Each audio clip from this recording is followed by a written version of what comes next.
Hi. So, I'm having a week. As many of my weeks have been recently, it is one that is quite a lot of my frustrations this week have been caused by the sheer audacity of some of the men in my life. And it's incredibly frustrating.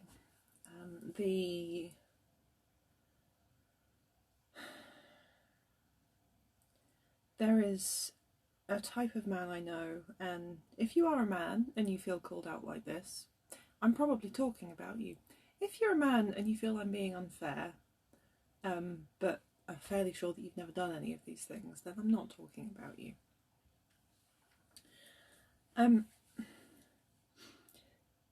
So a couple of things have added up over the last few days to just a critical mass of anger within me. One of them was a friend of mine messaging me to talk about my live videos, in fact, and just chatting about them and why I do them. And mostly it's because I have a lot of things to say and my hands don't necessarily move as fast as my brain. And I much prefer monologuing to engaging in a comment thread because I can get all of my points out at once and then be like, bye. Yeah, healthy, right? So he's talking about it, and he asks if, talking about monetizing videos and a few things, and he asks, oh, if you need any help, I've done a bit of this before, and I know some people I can refer you to. I'm like, dude, I work in marketing. Thank you. To his credit, this chap says, I had forgotten, and I will stop mansplaining. Cool. Thank you. Tiny thing. Wouldn't even ping on my rageometer in an isolated incident. It's fine.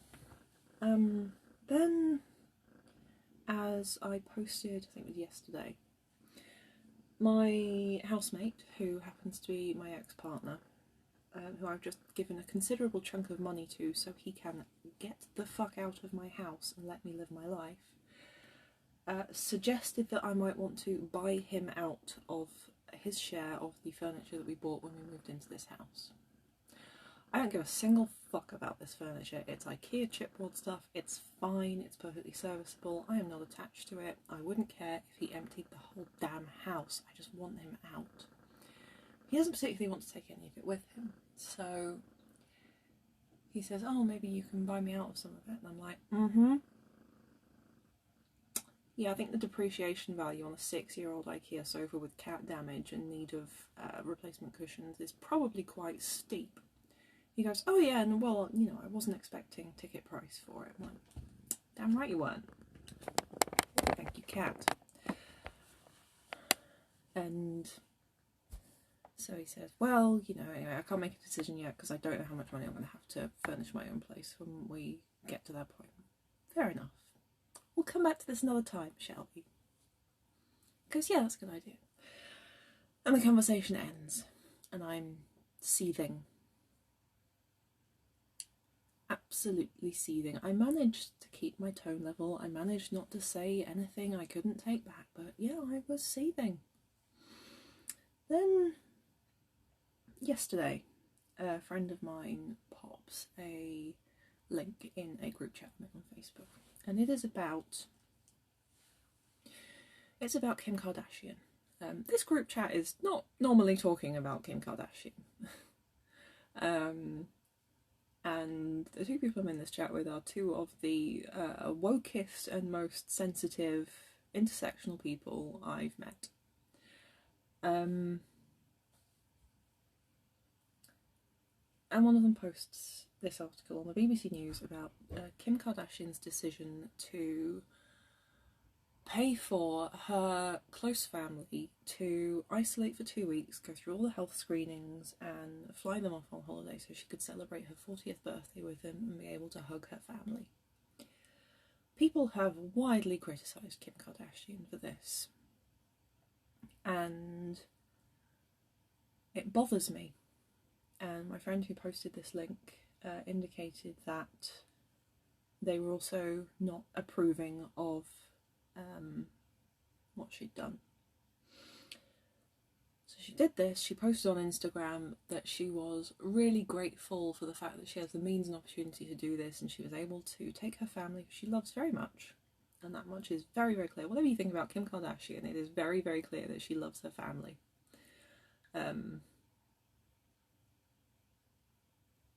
So she took her family, who she loves, on holiday so she could celebrate her birthday with them and give them all a little bit of a respite from just the unending misery that is living in the world at the moment. People are mocking her for this. People are calling her tone deaf, privileged, tasteless. She says that she's privileged. She says that she's grateful that she's able to do this, and that she is sad that more people can't, but she is thankful for being able to spend this time with her family and just pretend things were normal for a week. So,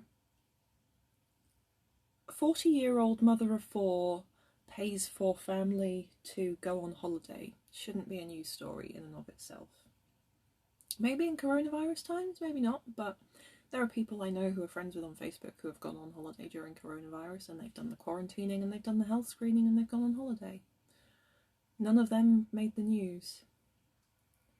Was it because she flew them out to a private island? Maybe, but it's Kim Kardashian. She's not going to take her family to the Costa del wherever and live in a self-catering apartment, is she? I think that's unreasonable. You know, should she have posted about it on Instagram? Well, why not? She was expressing her gratitude and love for her family that they were able to come out with her and celebrate with her.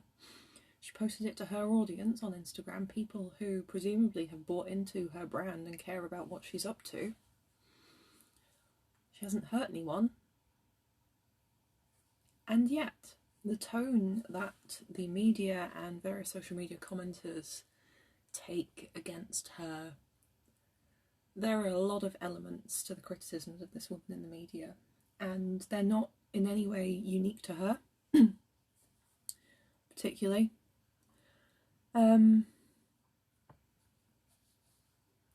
She is an American Armenian woman. Her family's heritage is Armenian. She is married to a very outspoken black man. Kim Kardashian is married to Kanye West, one of the biggest music stars in America, possibly the world, who makes rap and hip-hop music and occasionally has poor judgment about his airing his views publicly.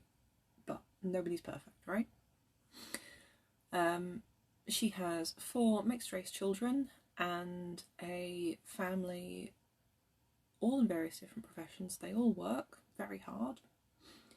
They're all very astute. They are pretty much all business people, and that money that they've used to go out to this island and go on holiday was theirs. They earned it fairly. Kim herself earned her money by being a model and later a fashion designer.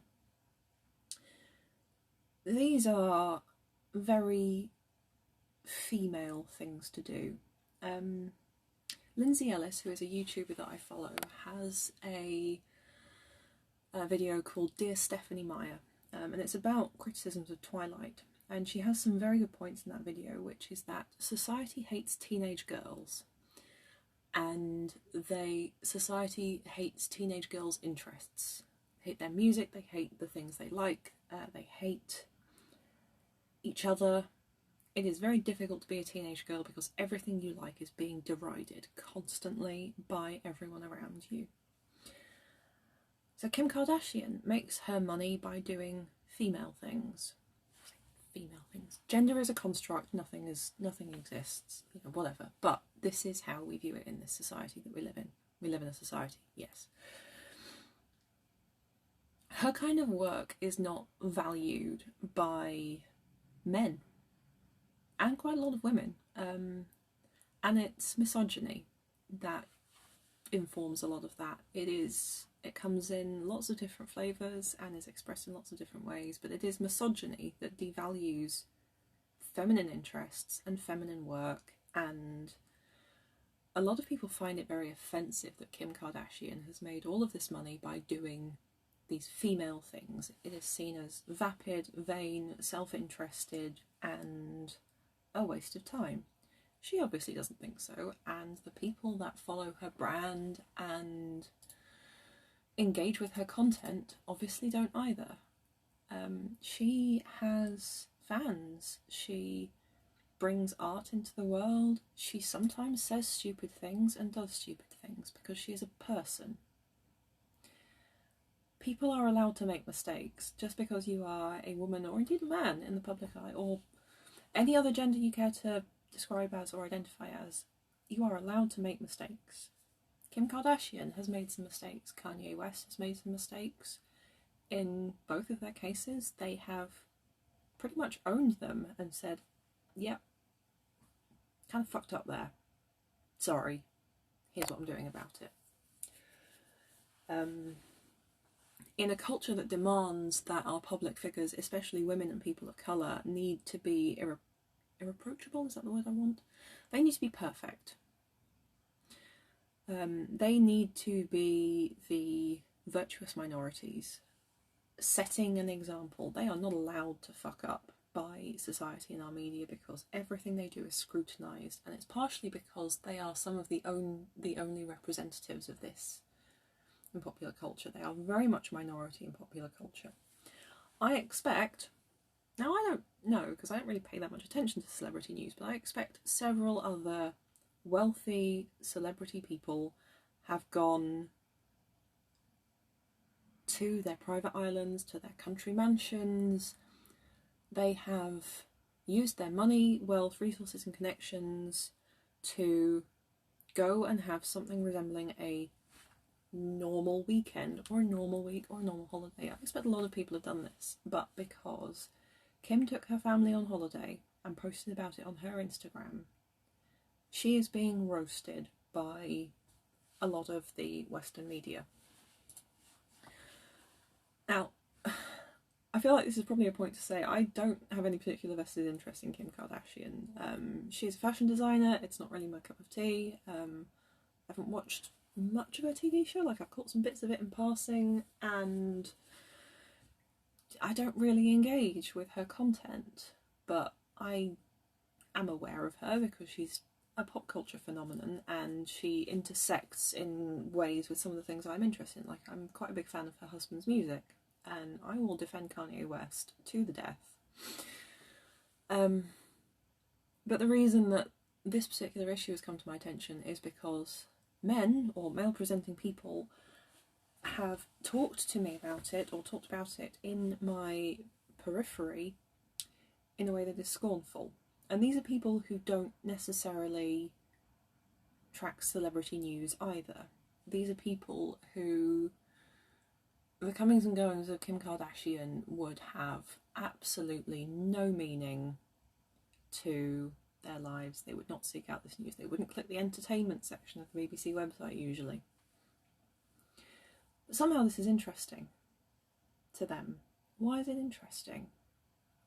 Why is Kim Kardashian such an object of public scorn? Well, there's lots of reasons. She's a woman. She has a feminine profession. She's married to a black man. She is of a mixed ethnic background. So Elagos has commented, Neil Gaiman got roasted for going to his holiday home in the Western Isles to write during the pandemic. Being public about it invites judgment. Yes. Difference is, I didn't hear about Neil Gaiman. I was not private messaged by people who wanted to bitch about Neil Gaiman. I did not see it on the BBC News website. I did not see it in trending stories on The Independent. Is that because Neil Gaiman is a British white male writer and Kim Kardashian is an Armenian American fashion designer and model? Are their relative levels of fame different? Well, probably. Neil Gaiman has a very committed following as an author, but I don't think he has quite the same audience that Kim Kardashian does. No one's likely to see a headline in the Daily Mail with "Writer goes to country house to write" on it. But what I imagine people will be seeing in news and media over these coming days is 40-year-old mother of 4 takes family on holiday. It shouldn't be a news story, but it is. And it is misogyny. There's definitely a race element in there. It is derision of female pursuits and female success, and I hate it. I hate the way that the media and people I know and people I'm friends with and people I'd like to remain friends with contribute to this narrative. I hate the memes. I hate the comments. I hate everything about it, because what you're doing there is uncritically engaging with a narrative that tears down successful women. And it makes it very, very difficult to exist in male spaces when I see men that I know and love talking about this in that way.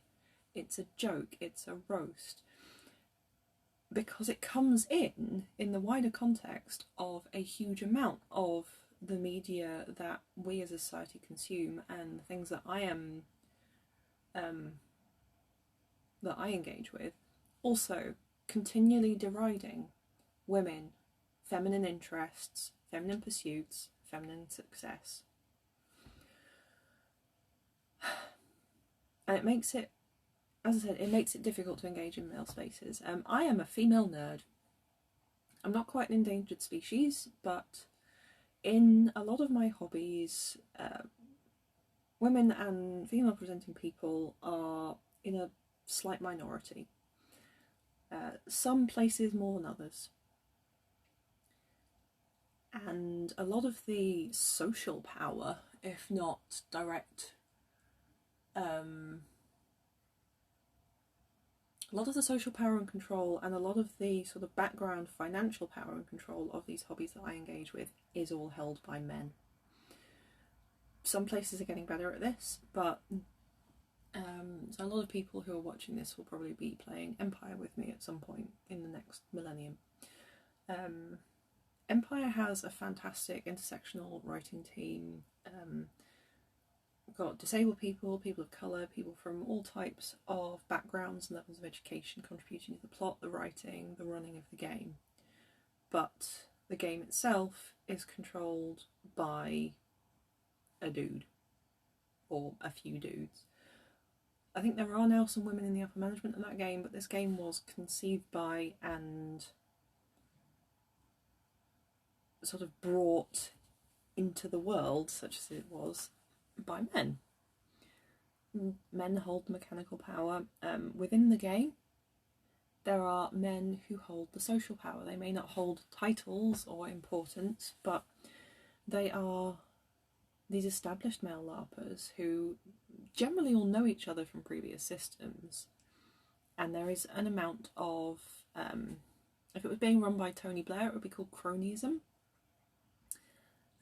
As it's in LARP, let's just call it cliques, whatever. And you know what, that's fine. People are allowed to hang out with the people that they enjoy spending time with. I'm not going to criticise anyone for that. But it's men that hold these pieces of social power, and when men, and it is mostly men,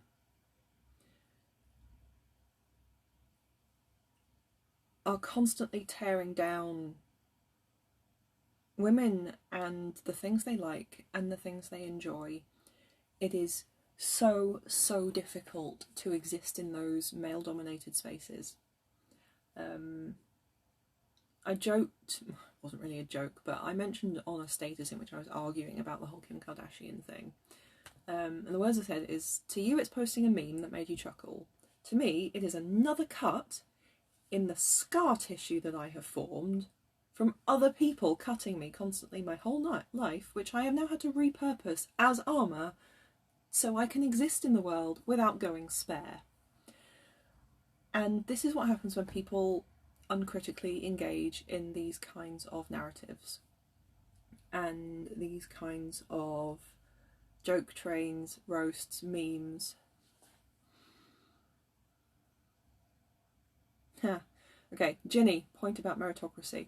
Yes, I read an article by some of the writers on Rick and Morty, I think it was, some of the female writers on Rick and Morty, who raised the point that you may claim that what you have is a meritocracy, but what you need to look at is who are the people judging who is of merit. Because if the people who are judging who is of merit is a homogenous group of largely interchangeable white men, they are going to naturally, because this is what humans do, they are going to naturally favour people they like and people who adhere to their values, and they are going to consider that as being of merit.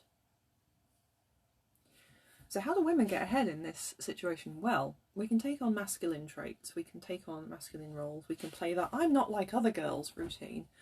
I think pretty much every woman I know has gone through a I'm not like other girls, I'm special phase. Most people grow out of that when they realise that no, they are exactly like all other women and that is fine and you need to fucking respect us because we are people. But yes, so to gain power in a meritocracy where merit is decided by the men controlling the meritocracy, you need to either imitate male behaviours and make out like you conform to their value system, or you need to compete for their attention against other women by being more feminine. And it's fucking exhausting and I hate it. And this is how a lot of women gain power under the patriarchy. And this is why women have something of a reputation for being catty. It's because we are competing with each other for the table scraps of the men who control all the things.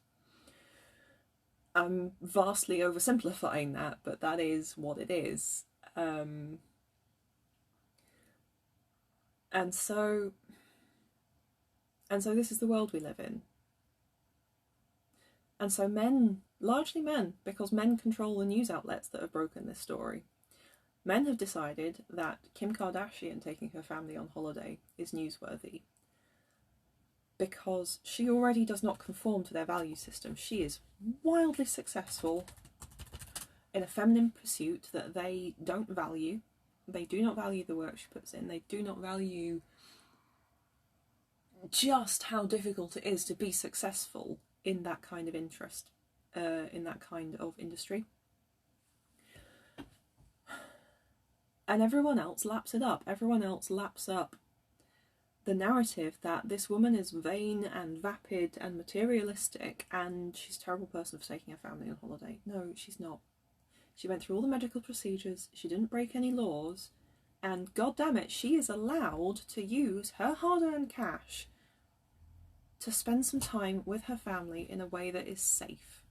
She is allowed to enjoy her life. She's allowed to use her hard work and reap the benefits of that.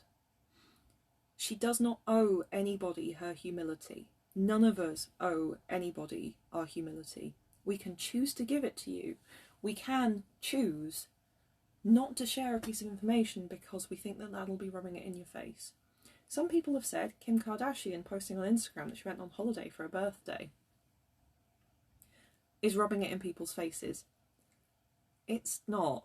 Like, you only get it rubbed in your face if you view her Instagram.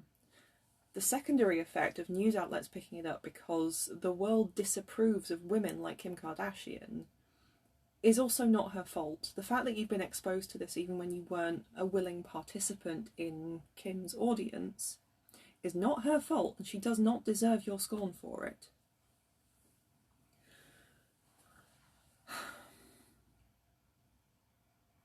So, yeah. And it's not just Kim that gets this treatment. Meghan Markle, now the Duchess of Sussex, I believe. I would be surprised if anyone watching this video had not seen what the British media did to Meghan Markle. And it was because she was a divorced American commoner, as in not a member of the aristocracy, who was mixed race.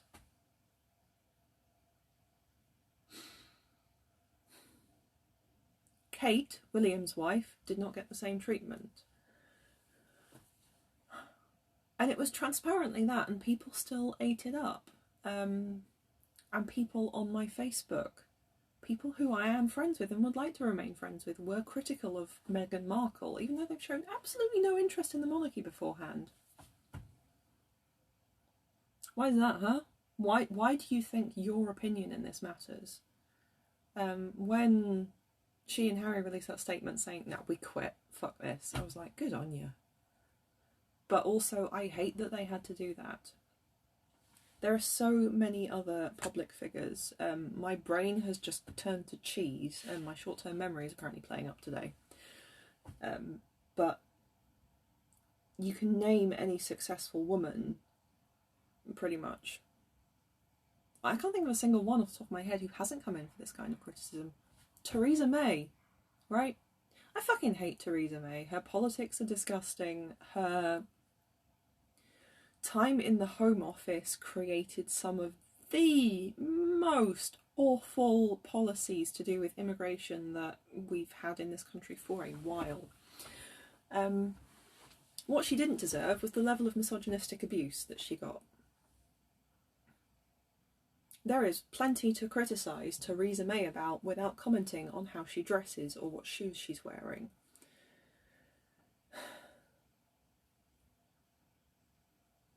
And Theresa May and to some extent Margaret Thatcher suffered from the same thing of they are women in a male space. The Conservative Party is not the most diverse.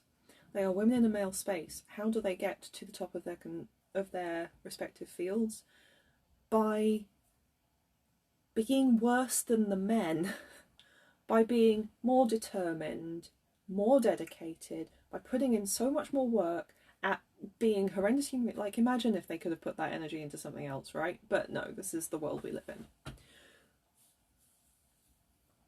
And they didn't deserve the misogynistic abuse, and I would like to think that in a world where they were not immediately at a disadvantage in that particular male space by not being male, they would have been better people and better politicians. But because they have had to buy into these structures, that is what they've become.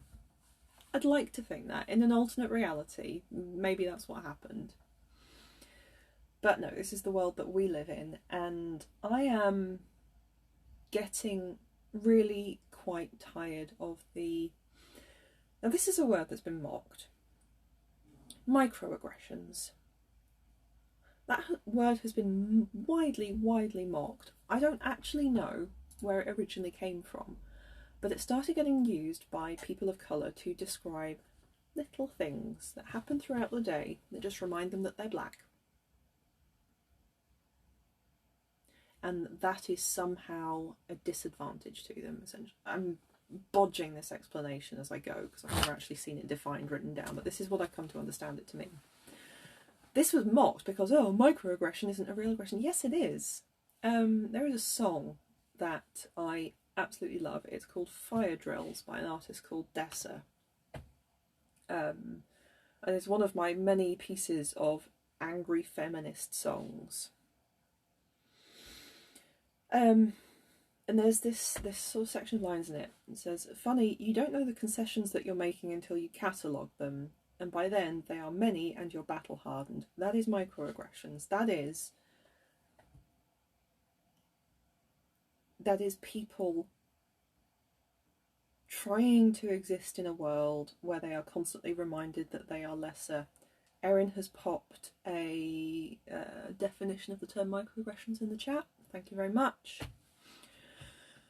I can't actually read it because Facebook has condensed the comments. But, you know, whatever. You can all read it. I'm assuming I'm right because I'm perfect, right? But yes, people do not owe you their humility. People, especially women, do not owe you their humility. People do not deserve the treatment that they get by the media. People of colour, you don't deserve their humility. You don't deserve their civility. And it's upsetting the way that people don't seem to get this. And on a personal note, when I see my friends posting things about Kim Kardashian or Meghan Markle or any other woman in the public eye, or indeed women that we know, women who maybe only are in the public eye in the LARPosphere, which is like a whole fucking micro-celebrity thing that it leaves a weird taste in the back of my throat. When I see you posting these memes about women and people of colour and other minorities and sexual orientations and things like that, I do not feel safe around you. I have to then go into a male-dominated space with you in it and try and be my best self. And I don't think anyone... I can't adequately describe how fucking difficult that is. I cannot describe exactly how much resilience it takes to go into a situation when you know that no one in there is on your side. Even if they think they are, that's the thing. It's not even done with malice. The friend who I was posting on the status about this earlier, I don't think he posted it out of malice. I think he just didn't think. And that's kind of half the problem, really.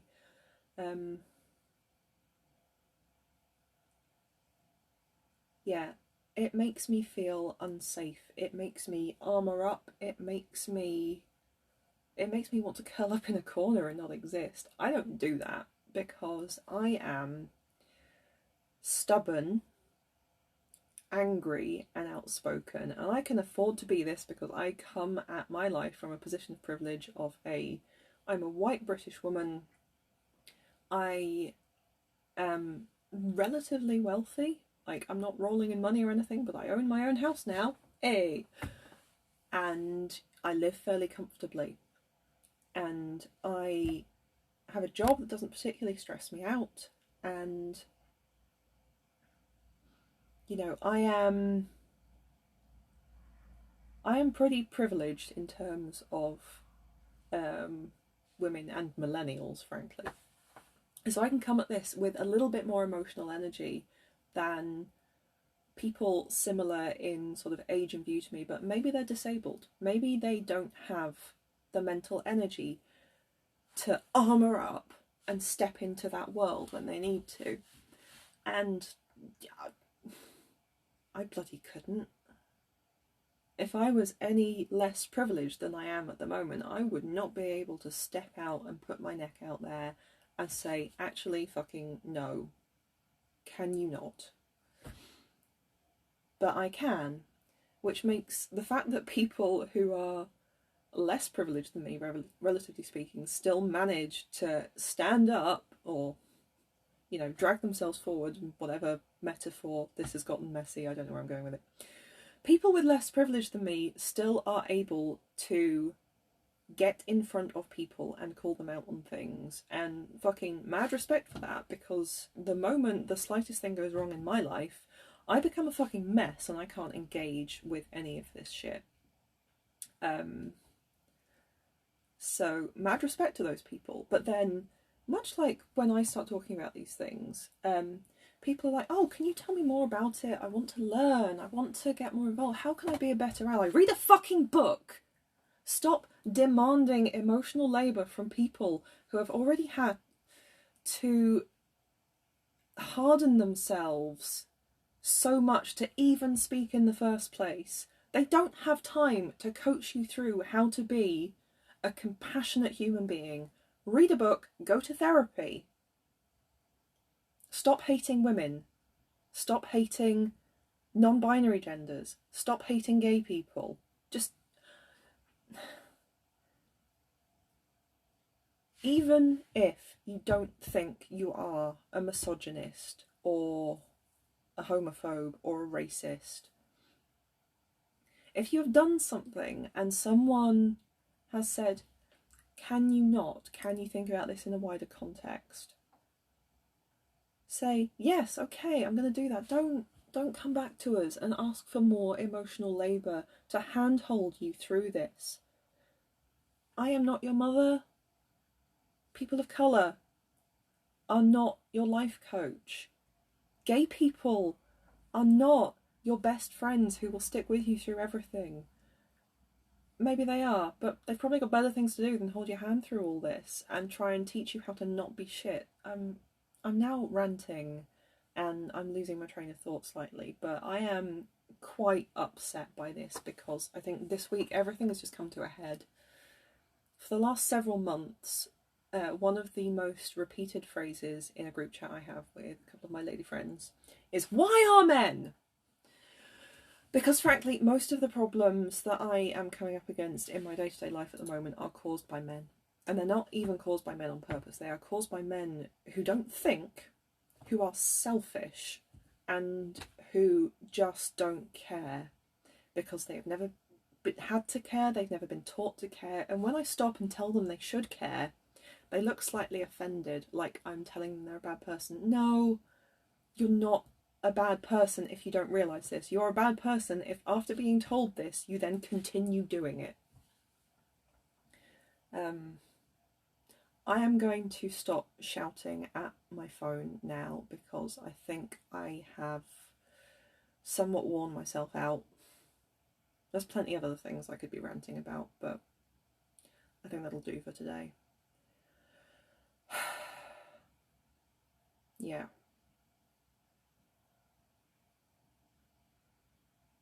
Bye.